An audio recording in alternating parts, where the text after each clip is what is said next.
Hello, Spooklings. I'm Jason, And I'm Kathy. and we're the hosts of the weekly podcast, All Hallows Eve Podcast.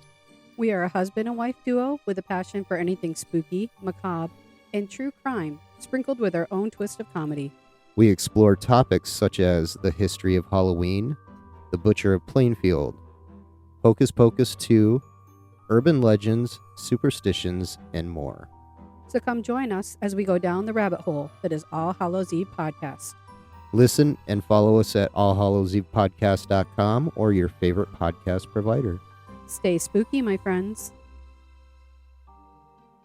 All right. Hey, everybody. Welcome to episode 106 of Films and Fermentation. That's right. We are Films and Fermentation, a movie and alcohol podcast. I'm Leo. I'm Kevin. I'm Mike. We're just three friends who like to talk shit about movies while getting shit-faced. On this episode tonight, you voted, we listened, we're doing a recasting. And we are recasting the 80s horror classic, The Lost Boys, a film I recently discovered is in the process of being rebooted. So I think it's a good one to try to recast tonight. We did a vote on Twitter between 4 different films, and ultimately Lost Boys was the one that won out on the vote. So that is why we are recasting that film this evening. And we lost. Yeah, we were not too excited about this. This was a tough one to do, but we managed to get through it. So this is episode 106, recasting The Lost Boys. Don't forget, you can contact us at filmsandfermentation@gmail.com or visit linktree.com/filmsandfermentation to find all of our social media and podcast links.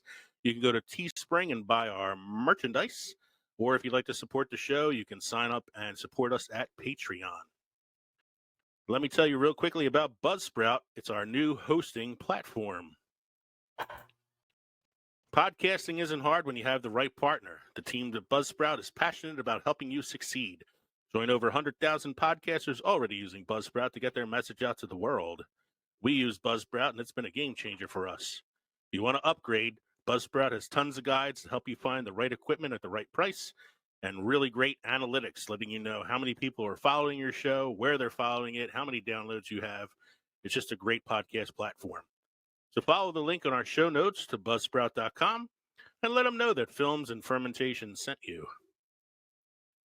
What are we drinking this evening, gentlemen? I know all three of us probably needed it tonight. Needed it. I started at 5. I'll go first. I originally was trying to do something themed. I was looking at like these vampire drinks and shit online, and I just didn't have it in me to do something mixed tonight, and I was really tired. I had a pretty busy week too, so I decided to go my old standard for when I'm tired.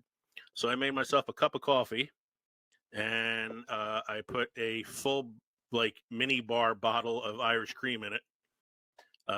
It's Ryan's Irish cream. It's not a name brand one. Good. No, Yeah, Ryan's is good. Ryan's is pretty good. But I did try to theme it in some way. So the coffee that I'm drinking is from Green Mountain Coffee Company. It's a dark roast coffee called Dark Magic. Dark magic. I figured that at least gives it some like relation to the Lost Boys in some way. Mm-hmm. So whoever wants to go next, feel free.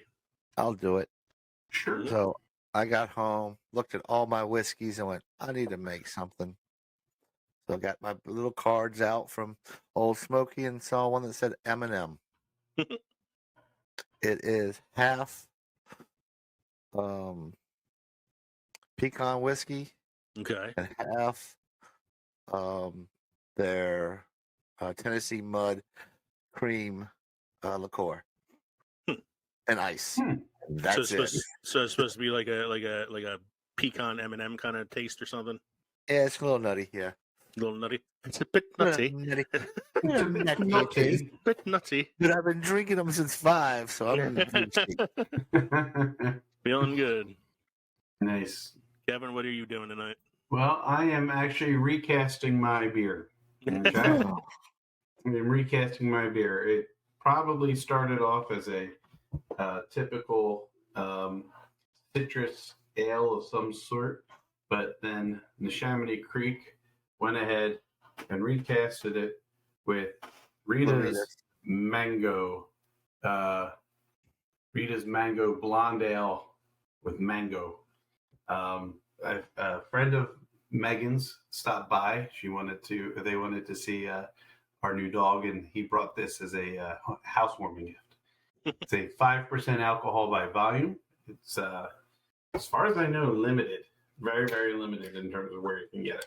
He said he had a friend that had like 4 or 5 6-packs. I actually saw it the other night. We went out with Gil and Debbie for Gil's birthday at a Mexican restaurant up here in not too far from us. La Hacienda? No, not that one. This is a little further up. This is Las Margaritas? No, not there either. This is a little place, a Taco little Bell? far. On the border? No. It has a little beer place with it, and they had those Rita ones. No, I'm not a fan of mango flavor or Rita's water ice, so I don't know if I would even want to try that beer. So, well, it's an interesting beer, and I had one earlier. It was pretty good, but I figured I'll introduce it on the show. I have a follow-up beer, but if we're not getting to that anytime soon, I'll just hold. oh well, I mean, you can introduce it now if you'd like. It's I'm fine. going to introduce it now. It's from Upward Brewing Company. This is the Breadwinner IPA. And when I choose to consume this, I will be consuming another 5.5% alcohol by volume. It's an El Dorado ale. I like that Base Camp one from Upward. Really that was pretty good. Yeah, you can tell Kev's tired. He's going with the lighter beer. The lighter beer, yeah. Well, he's got a dog to take care of now. Yeah. What did you end up naming her? Molly. Yeah. I said you should have named her podcast. Beer podcast. Here's my dog podcast. Beer podcast. Mike, anything historical happened today? It looks like it did. This day in film history. This day in film history, in 1977, caper comedy film Smokey and the Bandit, starring Burt Reynolds, Sally Fields, and Jackie Gleason, premieres on Radio City Music Hall in New York. That's for you, Jason. Yeah, that's a little shout out to Jason from All Hallows Eve, who was on our show last week. One of his film that time forgot was Smokey and the Bandit, and it just happened to be released today in 1977. That's pretty cool. I was also released in 1977. Although I was released much later. Man. Oh, I'm thinking about that. I was released much later. You know. I wasn't released till October, so I'll take the next one. Okay. In 1989, on this day, Do the Right Thing, directed by Spike Lee and starring Danny Aiello and Ossie Davis, premieres at the Cannes Film Festival. Was critically acclaimed, wasn't it? Critically acclaimed was it was the movie that pretty much lifted Spike Lee to like the superstar status. He had done a couple films before this, but this is his first like major hit. Yeah. Danny Aiello received an Oscar nomination for it. It was the only one in his career. Oh wow! And also had a very small cameo role from Samuel L. Jackson as the radio station host. That's right. I forgot about that. Kev, why don't you take the third one there? Sure. In 1997, The Lost World: Jurassic Park, which was directed by Steven Spielberg and starred Jeff Goldblum and Julianne Moore, premiered in the U.S. and ruined the franchise. Did it ruin the franchise, or did the third one ruin the franchise? Jurassic Park should have stopped at Jurassic Park. Yes. Like Jurassic World should have stopped at Jurassic World? Well, if he had stopped at Jurassic Park, you wouldn't have needed a Jurassic World. That's right. If all them dinosaurs died of, a lysine deficiency, then we wouldn't be having this conversation right now.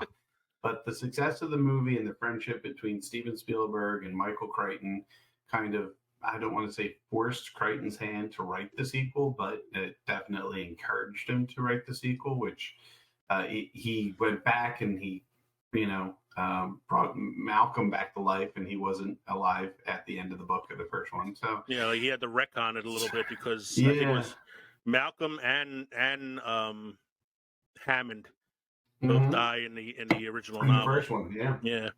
Hammond dies by compies, and Malcolm doesn't survive what happened to him. So, Yep, big disappointment.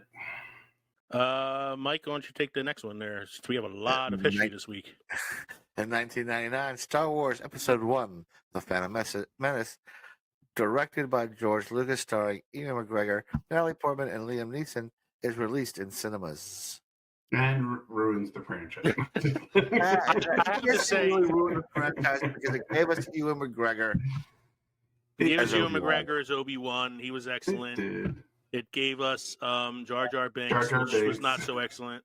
But I'll tell you unless they come up and he's a Sith at some point, then it could be excellent. with all the new material that Disney Plus has been releasing, like the Obi-Wan series and Andor and Tales of the Jedi and Rebels and all that stuff, I'm actually appreciating the original or the prequel trilogy a little bit more because I like how all those side stories are giving you some like depth to the main story, adding in things that were kind of like missing in between, and it's kind of made it a little more interesting for me.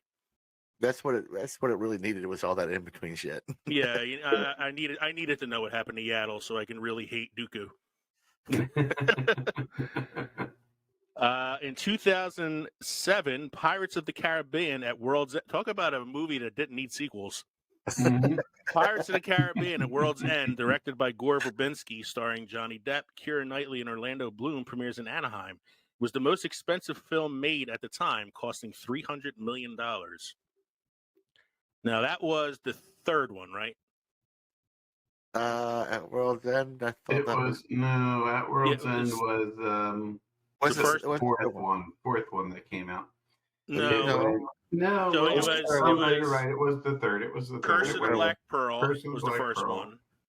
Dead Man's Chest was the second one. And then World's End. And then this one. And then this is where they had to sail off the end of the world to go get Johnny Depp back. So there's one thing I like about this film. And it's the death scene of the one British character. Oh, when he's walking down the steps of the boat as the boat's like blowing up around him. I mean, that's a really cool scene.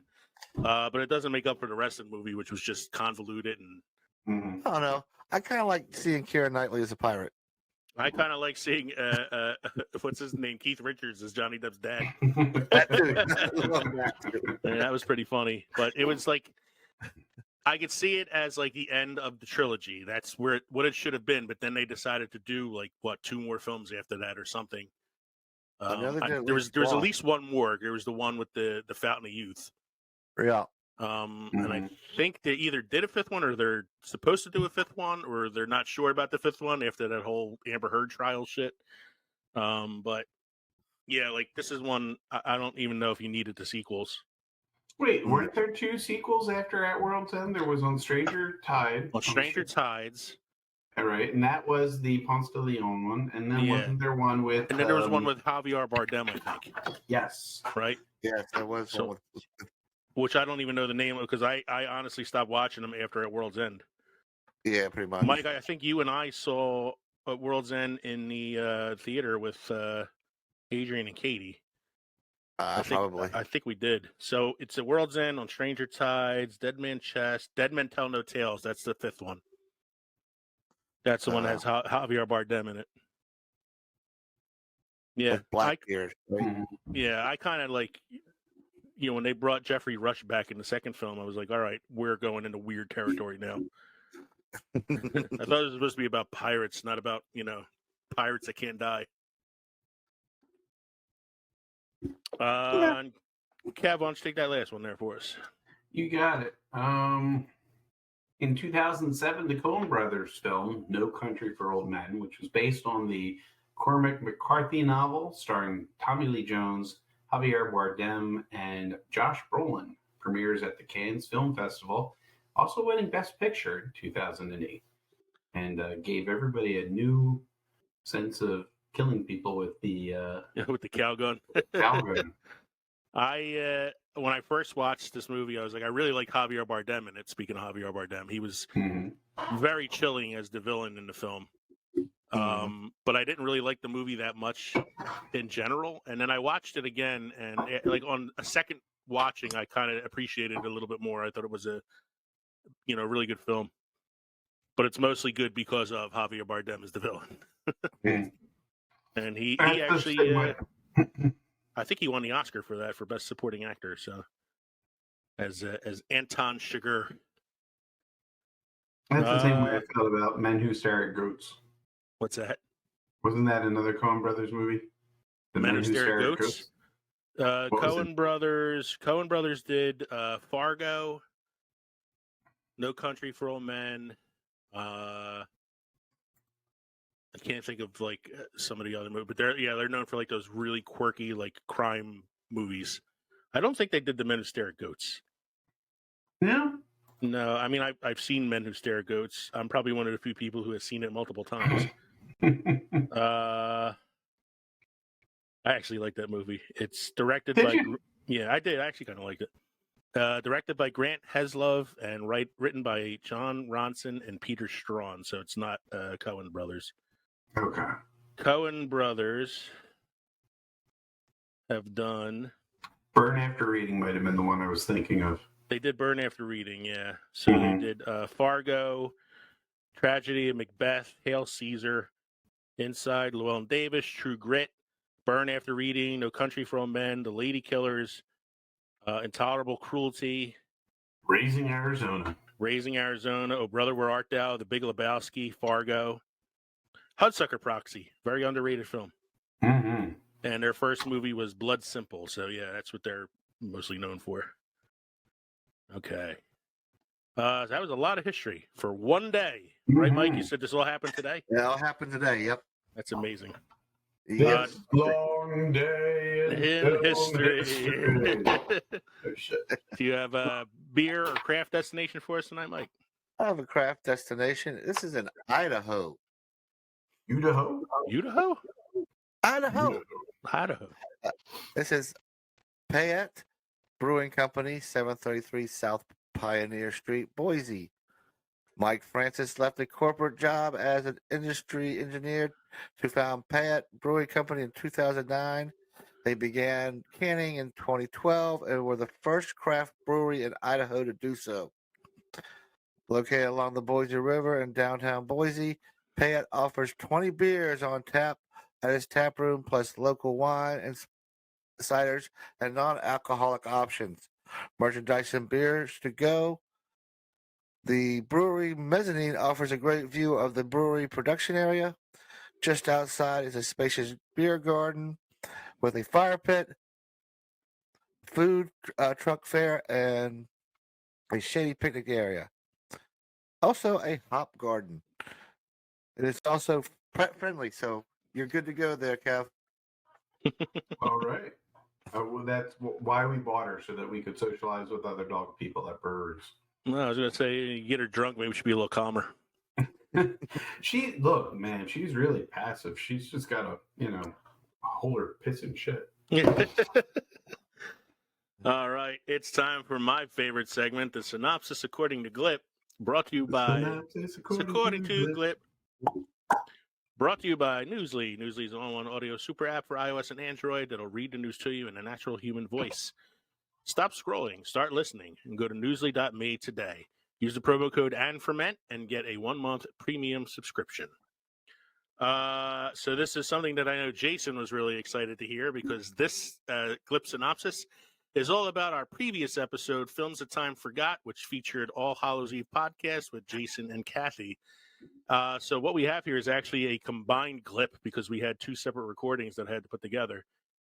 So this is the first night of recording and the night of recording that we did with Jason and Kathy. The speakers talked about drink segments, phone experiments, closing segments, email film implementation at teespring.com, local gathering places, and beer. They also discussed actual teaching certificates, Wrestling World episodes, the anniversary release of The Explorers, Dukes of Hazzard, big fans of the Queen movie and memories of an older generation. Just when we thought Glip was getting better at telling us what the episode was about, it regresses just slightly enough in this episode. What is the email film implementation at teespring.com? So, drink segments and closing segments obviously are parts of the show. I don't know what phone experiments is from. Neither do I. Email film implementation at Teespring. That's all. I do. I know what the phone experiment was. What's that? It was Kevin. Oh, when you were fighting with your phone on the first night of recording. Oh, that's right. That was Kevin. Kevin in general was the phone experiment. The email film implementation Teespring shit is the promo I do at the beginning. You know, drop us an email, films of rotation. I think it kind of put all that together.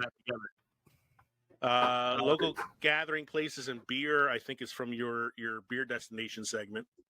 Probably. Teaching certificates was something Kevin and I were talking about in pre-show.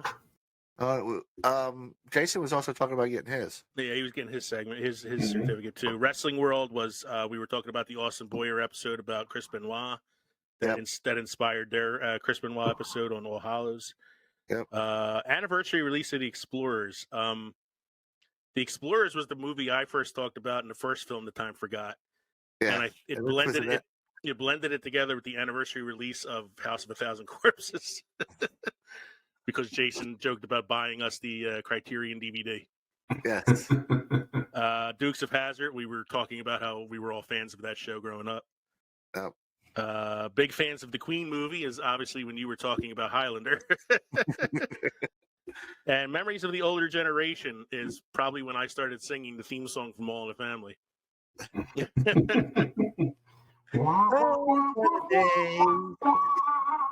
Songs that made the hit parade. Guys like us we hadn't made. Those were the days. Totally unrelated, but today when I was driving into school, I was driving with the windows down because it was a really nice morning, and I was blasting Frank Sinatra from my radio and singing along with it as I was driving into the parking lot. And one of the teachers came to me and she popped in my office in the morning, and she was like, "Were you singing Frank Sinatra on the way in?" And I was like, "Yeah, probably." She goes, "Sounded really good. I couldn't tell if it was you or Frank." So, well, thank you. I take that as a compliment. So before we get into the main portion of the show tonight, I have a little hypothetical question for you. I saw this on Twitter the other day. What's a movie you loved to watch as a kid that actually wasn't a kid's movie? And there were a lot of movies that I thought about that I watched as a kid that I probably shouldn't be watching. Mm-hmm. But for some reason, the first movie that popped into my head was Police Academy. Oh, yeah. Like, I was 7 or 8 years old when that movie came out. Mm-hmm. And I remember watching it a lot because there's enough, hijinks It was in all it. over HBO and Cinemax and all those. Yeah, but it was enough hijinks in it and goofy comedy to appeal to a 7 and 8 year old. But at the same time, there's enough titties in it that I probably shouldn't have been watching it. Yeah, a lot of adult themes in that movie. Things that probably wouldn't happen in movies nowadays in that film. No. Actually, I can tell you something that wasn't a movie that I probably should have been watching when I was a kid. Bugs Bunny. Why were you trying to run into walls that somebody painted a big black hole on? No, but the adult comedy was definitely in there. Dressing up like a lady and coercing somebody else, some hunter, some random hunter. Here, Mike, you got speaking Pepe Le Pew trying to rape some cat. Yeah, talking about Elmer Fudd. I did. Speaking of the Looney Tunes, Mike, you were just mentioning Pepe Le Pew, Yes. who has been canceled by the Me Too movement. I was playing Madden last night, and I was drafting rookies for my team, and one of the guys I drafted, his name was Pepe Lemieux. Lemieux. Lemieux. I was like, what? How did that happen? I thought of some other ones, though, too, that I watched as a kid a lot that I probably shouldn't have been watching. Terminator, Predator, RoboCop. Oh, yeah. Revenge of the Nerds. Watch Revenge of the Nerds a lot. Dr. Detroit with Dan Aykroyd. Porky's. Mm-hmm. Porky's. Porky's was one I wasn't allowed to watch as a kid. There was enough going on in that one that I will say I did talk my parents into taking me to movies to see Weird Science. Yeah. Oh, And nice. they were a little taken back by that when the film was over. Okay, not Porky's, but how about Meatballs? Much. Meatballs. Not as bad as Porky's, but probably still a film. Shouldn't have been watching it like 7 years old. I There's a would lot. say a movie that I loved watching as a kid. Actually, not a kid's movie. Is probably the Never-Ending Story. You know, because all the death. Well, we had talked about that before. Like, there's all these like movies from the '80s that were considered kids' films, and when you think about it, they were like traumatizing. Right. And so, like, I would definitely put Never-Ending Story in there. I would put Dark Crystal in Secret there. of Nim. Come on, that made us tough. Watership Down, I would put in there. That made us tough. Secrets of Nim, I would definitely put in there. Yeah. We're not squeamish like the kids are today. Black Cauldron.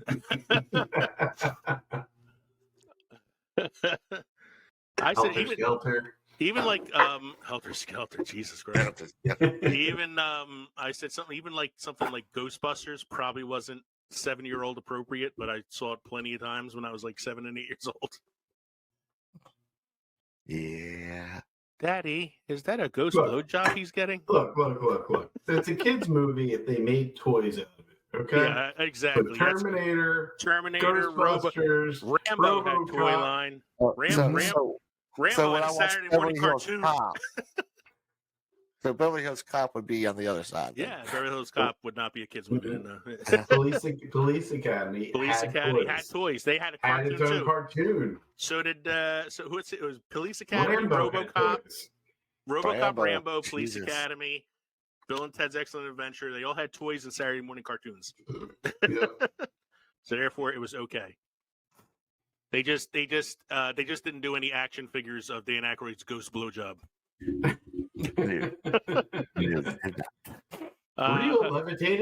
Real levitating bed. Watch his eyes cross. We'll be right back after this short break with our main segment, Recasting the Lost Boys. Hello, everybody. Let me ask you a question.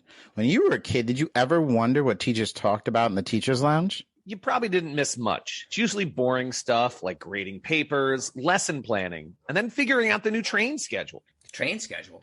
Well, I teach in the city. But sometimes, at one of the not-so-cool tables in the back of the teacher's lounge, you might find us, the Fandalorians, teachers by day, nerds by night. My name is Mr. Richardson, and by day, Mr. McDonald, Mr. G, and I teach and inspire America's youth. But by night, we debate, discuss, and argue about all things in the pop culture universe on our podcast. We discuss all the biggest pop culture topics in the world, like Ozark, Stranger Things, The Marvelous Miss Maisel, Marvel, Star Wars, Top Gun Maverick, The Old Man, Bridgerton, you name it, we'll probably discuss it. You guys watch Bridgerton? Yo, season 1 of Bridgerton was awesome. You don't know what you're missing. Since we are teachers, you will always get a ton of background information about our topics and original teacher-themed segments, like our pop culture morning announcements, building meetings, and post-observation reviews of shows and movies. Oh, and arguing. You'll get lots of disagreements and arguing, like way more than I'm comfortable with. You can find us wherever you listen to your podcasts. Just search for The Fandalorians, Teachers by Day, Nerds by Night. Then join us every Monday as we look into the current state of fandom and pop culture. Hey, look, the bell's about to ring. We need to head to the buses. Hopefully we'll see you guys soon. Well, I mean, they're not going to see us because this is a podcast. I know. But they can't even see us when you think about it, so they won't see us either. Oh my God, you know what I meant. It wasn't literal. Just ring the bell. Ring the bell. The Fandalorians, Teachers by Day, Nerds by Night. I hope you listen and subscribe to us soon. I hate you guys. Moving on to beer number 2. All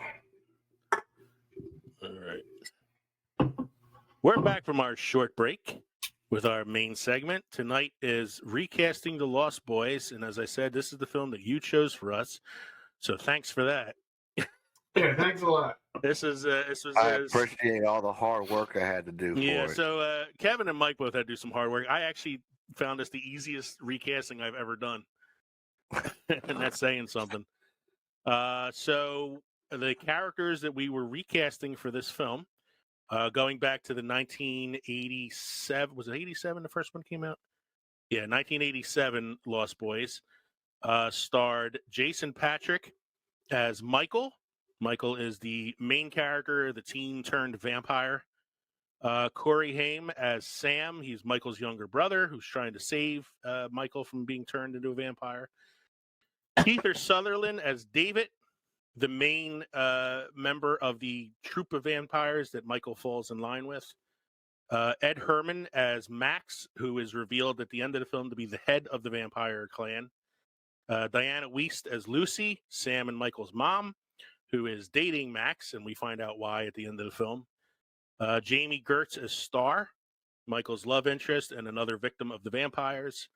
Corey Feldman and Jameson Newlander as the Frog Brothers, would-be vampire hunters. And Bernard Hughes as Grandpa, father to Lucy, grandfather to Michael and Sam. He has that great scene at the end of the film where he comes in after all the carnage is done, walks over to the fridge, pulls a beer out, turns around, looks at the family, and goes, "That's the one thing I hate about living in Santa Clara. All the goddamn vampires." It's one of the greatest final scenes, I think, in any film. I avoided all the other members of the little vampire clan because I'm like, that's just general actors. You can do anybody for that. And the little kid that was Star's younger brother, I kind of avoided that because I thought, like, that's such a young actor. That would be really tough to do. So I stick mainly with, like, the characters that I figured were, like, the main characters. That worked. That was enough. So let's start then first with Jason Patrick's character, Michael, the main protagonist of the film, the teen turned vampire, and take a look at who we decided to go with for our recasting. Anybody want to volunteer to go first, or should I? I'll go. All right, go ahead. I have Timothy Chalamet. I also have Timothy Chalamet. Interesting. I also have Timothy Chalamet. So, hey, tell me why you chose him. I'll tell you why I chose him. Number one, I think he looked the part a lot, and just reading through his credits and everything he's done, he seemed to be a more accomplished actor than some of the other ones that came up that were close to it. And of course, he was in Dune. Yeah, I looked at it in a similar way. Like, he's got a really good resume. He's like the hot item right now. And I thought he looked closer to the age that the character's supposed to be. Yeah. Like, the actors in the 80s film, as great as the film is and as great as the actors were in it, it was one of those 80s things where you have, like, 30-year-olds playing somebody who's supposed to be 18. Well, you do know he's like 28. But he doesn't look 28. Yeah. So I tried to cast actors who looked closer to the age of the character. Yeah, that's what I tried to do too. So, like, even though Timothy Chalamet is in his later 20s, he still looks young enough. He's playing Paul Atreides in the Dune film. Paul Atreides is only like 16 years old, but he pulls it off because he looks younger. And once I got him, I played off his age with all the rest of my actors from there. Yeah, I tried to do something similar to that. So, Kev, who did you have then for the Michael character? So for Michael, I actually chose Joe Keery from Steve Stranger Harrington. Things. Yes. All right. I thought he'd make just based off of the character of Steve, I guess, and what I've seen in Free Guy, I thought, he could probably pull that character off pretty well. I like that choice. Mm-hmm. Go ahead, Mike. I contemplated him for a few minutes as David. Oh, as the Kiefer Sutherland character. Huh. Yeah, I thought about it, but I found someone else. I like the idea of him as Michael too, because I think he'll bring a little bit of humor to the character that it lacked with Jason Patrick in the role. Right, he was just too broody. He's very broody, and he's kind of like that in most of the roles that he plays. Right. But no, I like the choice. That's a cool one. I did have Timothy Chalamet for a different character, but okay. I'll save that till when we get to that character. Okay. Then Mike and me had Timothy Chalamet, and Kevin had Joe Keery. I'm keeping a track of this because I'm going to put our picks on Twitter and see have the Twitter audience vote on who had the best lineup. See what that says. See what they say. So should we go to Sam then? Yep, let's just go down the list. All right, so we'll go down the list then. So Sam, who is Michael's younger brother, played by Corey Haim in the original film. I'll go first on this one.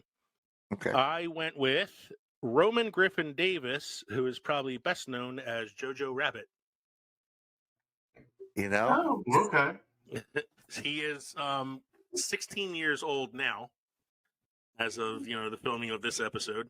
Mhm. So he'd be closer to the age that Corey Haim was when he played the character in 1987. But he also looks a little bit younger too. So I figured he would look believable as the younger brother to Timothy Chalamet without looking like he's too young. Plus, Right. he's another one I think could bring a little bit of humor to the character, and I loved him in Jojo Rabbit. I thought he was awesome. Yeah, I didn't even think about him. So, Yeah. Lee, Mhm. are we copying off each other's paper here? Did you pick Jojo Rabbit too? I did. That's I cheated a little bit because I looked up actors under a certain age and he was on the list. Oh, and I did a lot of that's that. it. Don't worry. I did a Mhm. lot of that. So Mike and I both have the same two people for the first two picks. It's gonna make it hard to vote between the two of us. Oh. Hopefully, we have some different ones on the later list here. Oh. So why did you choose him? Again, we went through his resume. Mm-hmm. He seemed like the right age, and pretty much it. He had the Mhm. look, and he's the right age, and he's been around bigger stars too, Yeah, which would help him with this one. I thought. that'd be cool. Yeah. If you and I end up having the same one on one of the later ones, I do have like some backup ones I might go with, so we'll see. So, Kev, who'd you have then for the same character? So I went in a different Taika Waititi direction. I'm sorry, and I'm sure I'm going to butcher this kid's name once I find it. Because I don't think I Did you choose the New Zealand kid? Yes. Yes. I thought he would be great. Watching him with the Wilder people. Yeah, the Yeah. Wilder people. Yeah. Yeah. He's also good in Deadpool too. Yes. I just Okay, I thought he'd be. so I can see what he looks like. I'm sorry, I'm giving it to you in just a second. Julian Dennison. Yes, Julian Dennison. Mhm. He was in Deadpool 2. He was the fire starter guy. Was he? He was also in Kong, wasn't he? He was in Godzilla versus Kong. Was And he? I had didn't the see sa- that, so yeah. I'm not sure. But Yeah, no, it was in that he kind of had the same thing, playing with Millie. What's her name? Bobby Millie Brown. Bobby. Yeah, Mhm. Millie Bobby Brown. So. all right, it's interesting. Joe Keery and Julian Dennison. I guess they had different dads.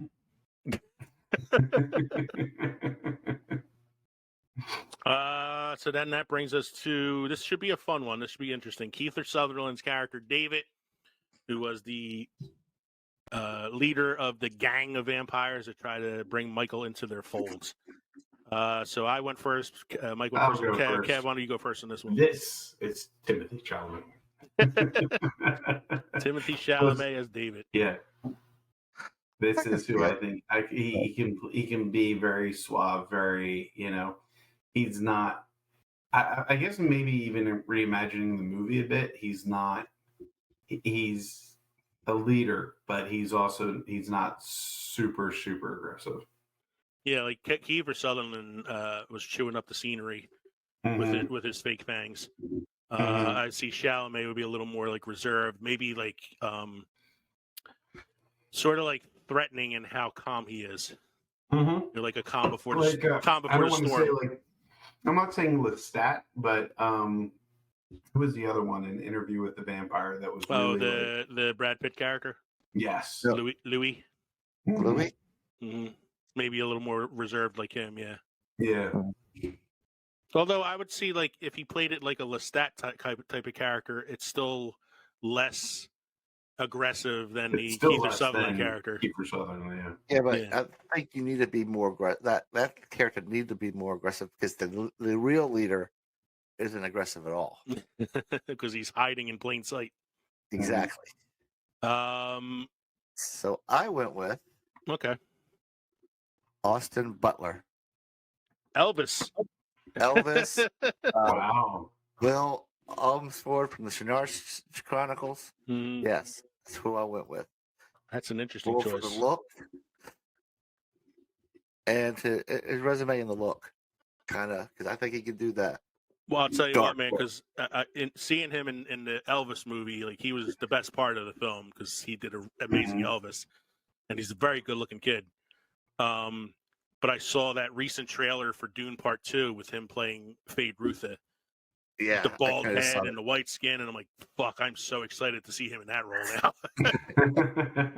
and that kind of sells me on him playing this character too, because if he could play a character as evil as the Harkonnen character from Dune, then he can definitely do this role. I decided to go with some diversity casting in this role. I decided to choose an actor that I thought would be interesting in this part because I've never really seen him play a villain yet, but he has been in some movies where he's impressed me with his acting skills, minus the Star Wars films. John Boyega, who played Finn in the recent Star Wars trilogy. But I saw him. His first film was a movie called Attack the Block, where he plays the leader of a gang in London, and they fight these aliens that are invading the country or something in the film. And he was really, really good in that movie, and he was really good in some other films that I've seen because he's done some like smaller, like indie type films recently. And he showed me that he's a really good actor outside of the Star Wars franchise, and I'd like to see him play a villain role. And then it also gives me a little diversity in my cast. I thought that'd be interesting. Let's see here. That would be my turn to go ahead. Ed Herman as Max, who in the film, the original film, was dating Diane Weist's character and turns out to be the leader of the vampires at the end because he was just looking for a mother for his boys, his lost boys. The Ed Herman Max was awesome. Like that reveal was great, and he was really over the top with it, but it's enjoyable. So, Mike, you're going first on this one? Yep. Go ahead. So I went with someone that would be just as the reveal would just be as shocking if you never saw it before. I went with Colin Firth. Colin Firth, that's an interesting one. Yeah, I could see that. He fits the role. He's kind of the age I think Ed Herman would have been at the time. Yeah, and he's such he's a great actor. He's a great actor. He's such a reserved actor too that would be a cool turn at the end. Even if you know it's coming, having seen the original one, it's still kind of cool. Exactly. I like that one. Colin Firth, that's a good one. Kev, who do you have? He was the first person I got for the whole list. That's funny. Kev, who you got for this? Well, all right. I had fun with this because I really wanted to be diverse with who we had, and I just loved this guy because I enjoy every movie he's in. I thought Paul Rudd. Paul Rudd. Yeah. That is interesting. That's funny. I think Paul Rudd. He's old enough. He just doesn't look old enough. Yeah, Paul Rudd. Oh, he's already a vampire, so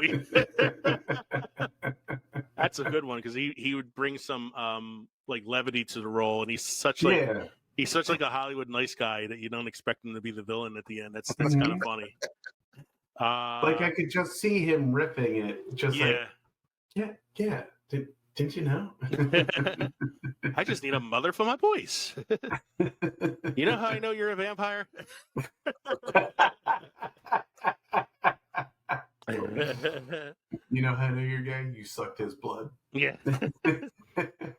I went like Mike. I went in the British route, and I went with somebody who was known for being a really nice guy in some of the characters he played, but recently showed us that he can be diabolical as well in House of the Dragon. I went with Matt Smith. Ooh. Yeah.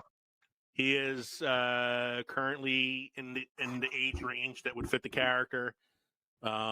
He's got a very brooding look that he's been working on lately with films like Last Night in Soho and House of the Dragon and all that. So I think it'd be an interesting role for him. He was a vampire in Morbius too. Not that anybody saw that film.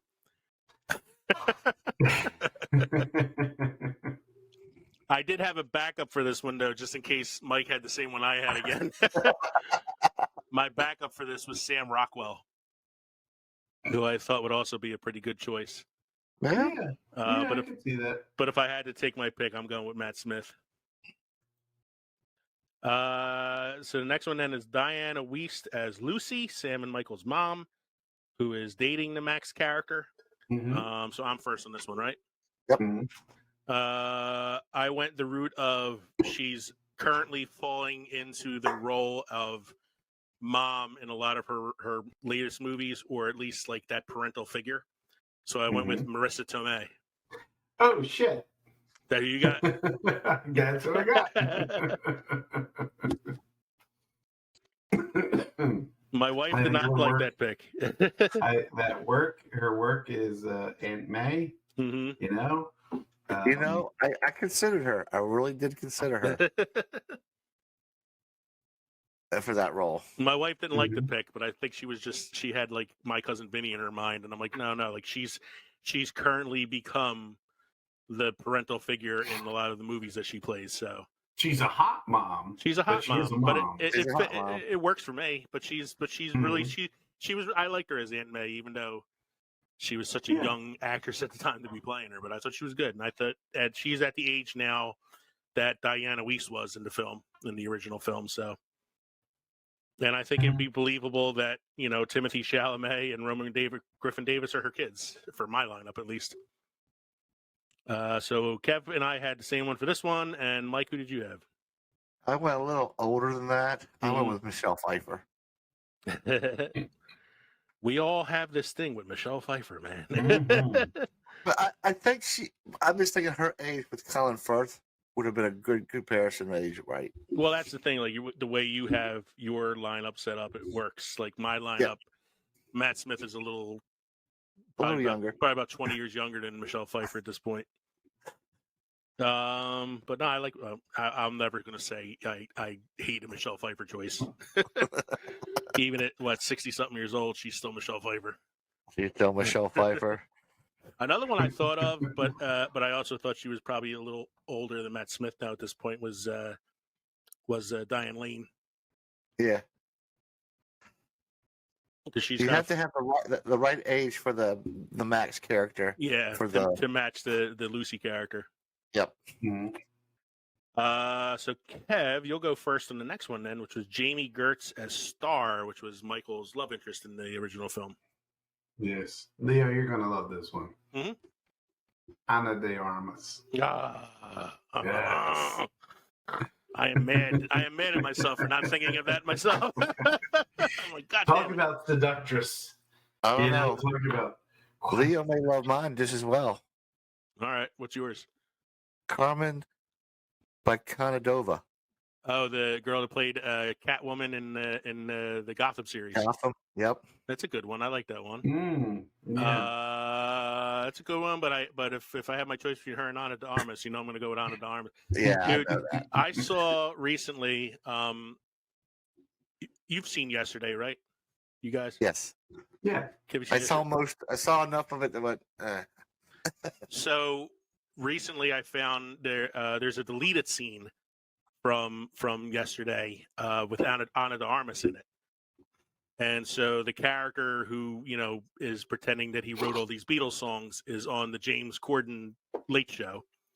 And Ana de Armas is on there as playing a different celebrity than who she actually is, but she's like the celebrity guest.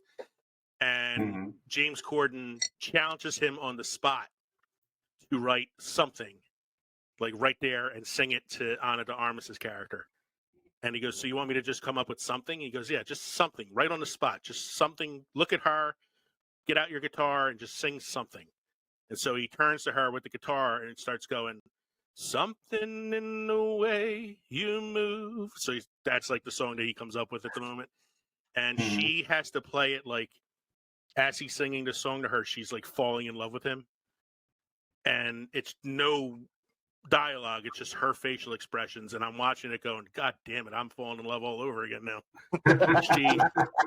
she sells it so well in that scene. And they had to cut the scene out because people who were previewing the movie couldn't understand why he wanted to go back with the other girl after Ana de Armas. So I love him in that scene. Well, But yeah, I'll take it. I'll take that as a choice. My choice, actually, I originally was looking at Jenna Ortega because she's like the hot ticket right now. But I'm like, nah, she's been in too many things like recently, like that are kind of similar in vein. So I went with an actress who I knew already had the chemistry with Timothée Chalamet because she also is in Dune. So I went with Zendaya. Yep. Wow, yeah. See that? Because I think she looks fairly similar to what the character, originally looked like. I mean, she's beautiful. She's a great actress. And she does have some genuine chemistry with him in the Dune film. So I thought, why not pair them up again? So I had Zendaya. Kev had the love of my Ana de life, Armas.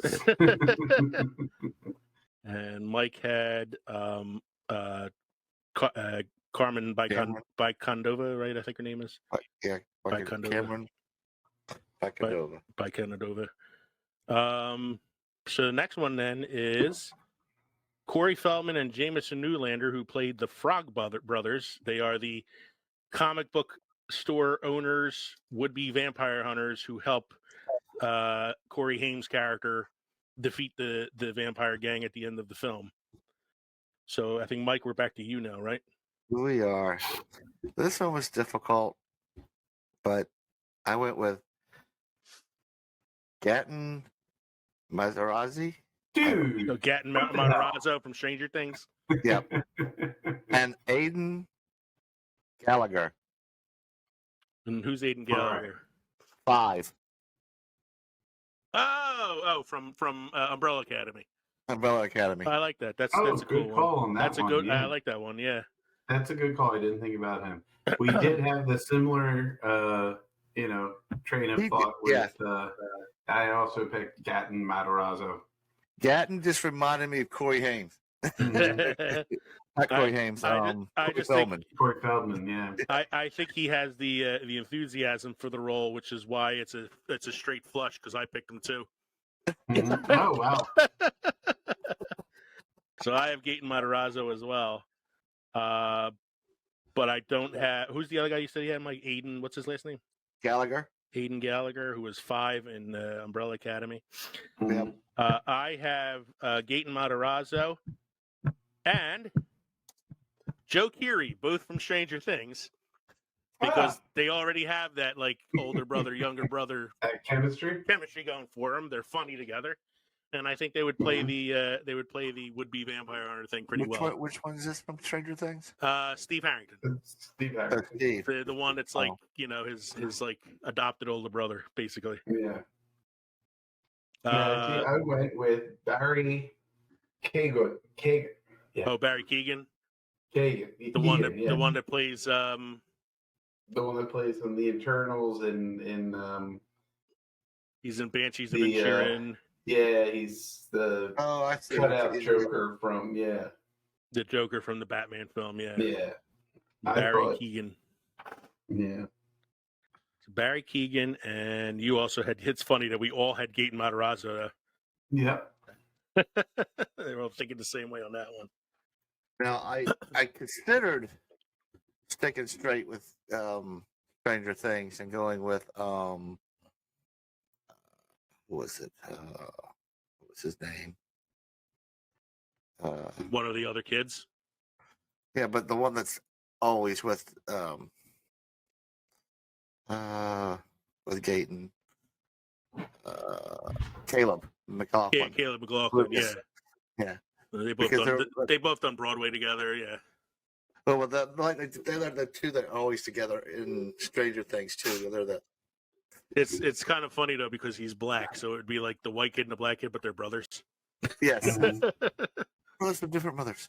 You always be like, "Oh, he's adopted," but they don't know which one's talking about who. I also thought of Charlie Heaton for Keith for David, but I'm like, that's too many Stranger Things. Yeah, we can't. It'd be like, let's just get the Stranger Things cast and put them in the Lost Boys. Yeah. Millie Bobby Brown can be the star character. Yeah, I Because stayed away from I thought about Winona Ryder too, and I was like, no, yeah, it's too many Stranger Things characters. Because you could have also went with like what's his face, Hopper as Max. Mhm. That brings us to the last character, which is he was a minor character, but I thought he was fun enough that we had to have somebody play him, and that's Bernard Hughes, who played the grandfather, who was father to Lucy, grandfather to Michael and Sam, who apparently knew about the vampires all along, but never said anything till the very end of the film. So who turns it to go first now? yours. Mine? Okay, so I had two people in mind, one that I thought would be funny, but just really didn't fit the role. So I went with my second choice, which is Christopher Lloyd, Hmm.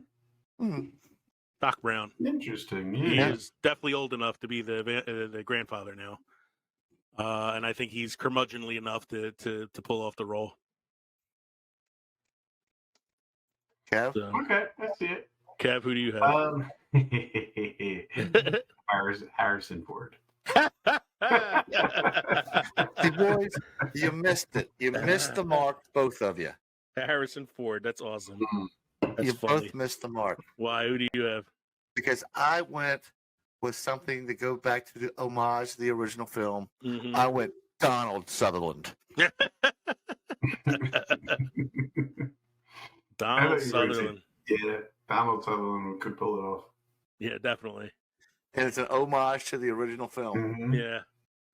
Although, yeah, you could just bring Kiefer back as Max. That would be funny.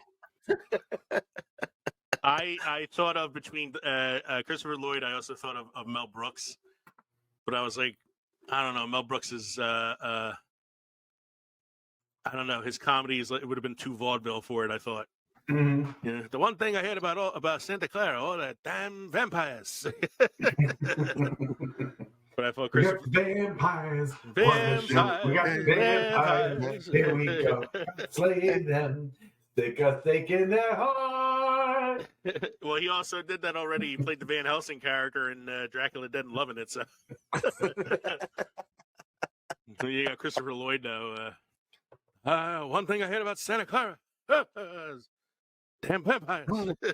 Vampires. Right, you see, with mine, you get vampires. Why did it have to be vampires? It had to be vampires. He got a 5-minute standing ovation at the end of the premiere of Indiana Jones 5 at the Cannes Film Festival this weekend. Oh, did he? And he was like visibly touched and crying and waving to the crowd, which was not a usual Harrison Ford reaction. So it was kind of neat to see it. Yeah. But I like. I hear it's much better. This is a good send off. It's a way to end it. It's a send off, and they're building up Phoebe Waller-Bridge as his like heir apparent. If they decide to do another film, she's going to carry on the legacy. Nice. Okay. She plays his goddaughter in the film. So That's what she plays. yeah. So I like our lineup. I like how close all of us were to certain picks. Like Well, 3 for We 3 all on have Gaten what, Matarazzo. Yeah. Well, he just seemed the right person. So he's a little old, I think, but he seemed the right person for that role. So like For the Coy Feldman role. we started off with a little Mike and I started off like we were gonna have the same thing the whole way through, but managed to change it up a little bit. So Jason Patrick's character Michael, Mike and I both had Timothy Chalamet, and Kevin had Joe Keery. Sam, the Corey Haim character, I had Roman Griffin Davis, as did Mike. Kevin had Julian Dennison. Kiefer Sutherland's character of David, I had John Boyega. Kevin had Timothy Chalamet, and Mike had Austin Butler. Ed Herman, the Max character, I had Matt Smith. Mike had Colin Firth, and Kevin had Paul Rudd. That one really cracked me up. Diane Wiest, Lucy. I had Marissa Tomei. Kevin also had Marissa Tomei, and Mike had Michelle Pfeiffer. The star character, the love interest character. Kevin had Ana de Armas. Mike had Carmen Bicondova, and I had Zendaya. Corey Feldman, Jameson Newlander character, the Frog Brothers, the would-be vampire hunters. All three of us had Gaten Matarazzo. But I had Joe Keery as well. Mike had Aidan Gallagher, and Kevin had Barry Keoghan. Mm-hmm. And then for Bernard Hughes' character, Grandpa, I had Christopher Lloyd, Kevin had Harrison Ford, and Mike had Donald Sutherland, in a nod back to the original film. So I actually think we did a pretty good job with this, despite how difficult it was. 2 days of research. A lot of research. Yeah, we had to do some work on this episode. But I think it came out pretty well. Mike, do you have any beer trivia or history for us this evening? I have some beer trivia for you, boys. Cream ale does not contain any dairy or milk, or sugar milk, or milk sugar, excuse me. It is an American style, first crafted in the mid-1800s as an answer to pale lager beers, but fermented with ale yeast. These beers usually incorporate a small amount of corn or rice to lighten the body, and most go through a period of cold conditioning to smooth out their light, slightly sweet flavors. Perhaps the best modern example is New Glarus Spotted Cow. All right. So speaking of drinks, how did our drinks go this evening? Tasty.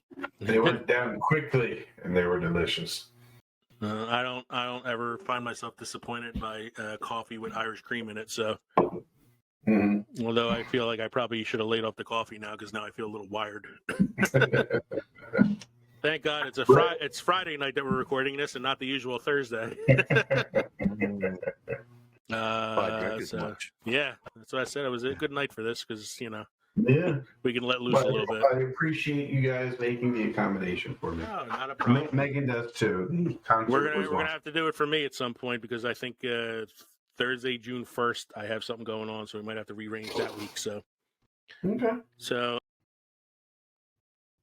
thank you for joining us tonight for episode 106, Recasting the Lost Boys. You made us work on this one, guys, so we hope you enjoyed listening to this episode as much as we enjoyed recording it for you. Don't forget, you can drop us a line at filmsoffermentation@gmail.com or visit linktree.com/filmsoffermentation to find all of our social media and podcast links. I am going to be posting a poll on Twitter asking you to vote on who do you think had the best lineup for tonight's recasting show, and we'll talk about that next episode. So don't forget to stop by the Crossroads between Pickled and Fermented next time for episode 107. Episode 107 is going to be a little retrospective review of the Netflix series, The Films That Made Us, the movies that made us. We're going to talk about the movies that they discussed on that 3-season documentary series and what those movies, mean to us, and do we think that they are films that kind of made us who we are today and influenced our movie, habits and things like that. So we're going to be discussing the movies that made us, the Netflix documentary series. I'm Leo. I'm Kevin. I'm Mike. Cheers, everybody, and avoid all those damn vampires. Cheers.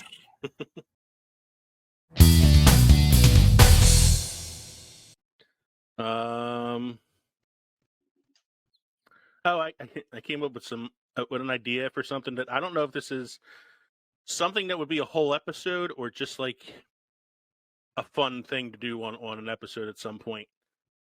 I heard them talking about this on some other show today, that movies with a PG-13 rating, according to the MPAA, they're allowed to have one use of the word fuck in their movies. Mm-hmm. But it has to be one time only or they lose the PG-13 rating. So I thought it would be fun to think of movies that are PG-13 that don't have a word in there and try to decide where we would put the word into that movie. Right. So the example example I came up with was from Return of the King, when Eowyn is fighting the ring wraith, and he's like, "No man alive can kill me," and she's like, "I'm no man," and she goes, "I'm no fucking man." I'm no fucking man. Or I also thought of Revenge of the Sith. What the hell was that? Oh shit! What the? Sorry. I also thought of like Princess Bride. It could be like give us the gate key. I have no gate key. Fezzik, rip his fucking arms off.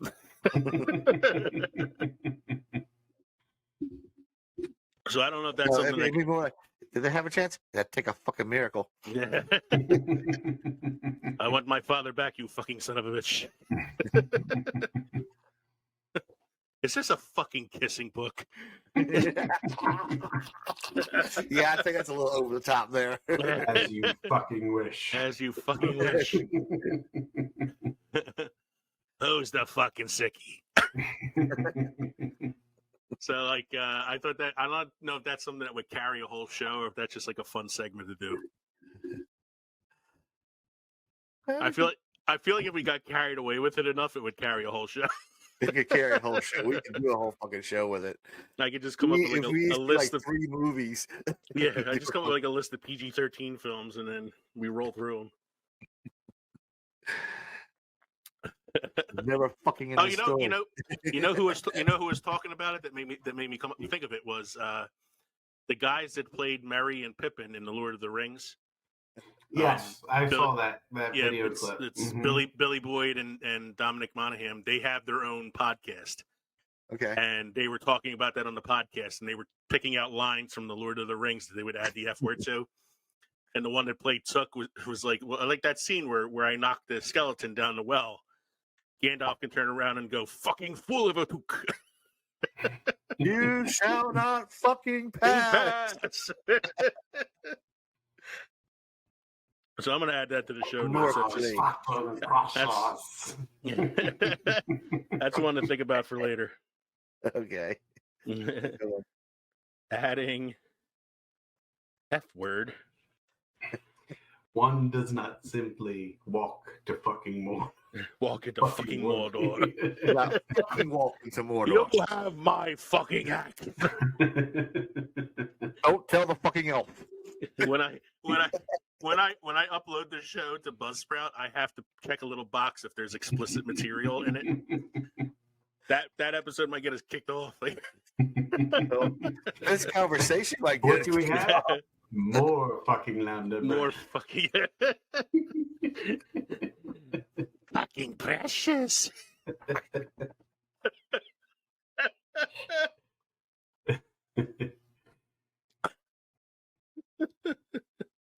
Fucking Sauron.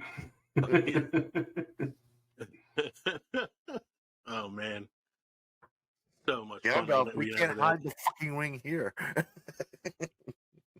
No, Luke, I'm your fucking father. Yeah, this is definitely one that could get carried away. I love you. I fucking know. I fucking know. I used to wander the neighborhood, riding bikes, playing the football. That's what my summer was.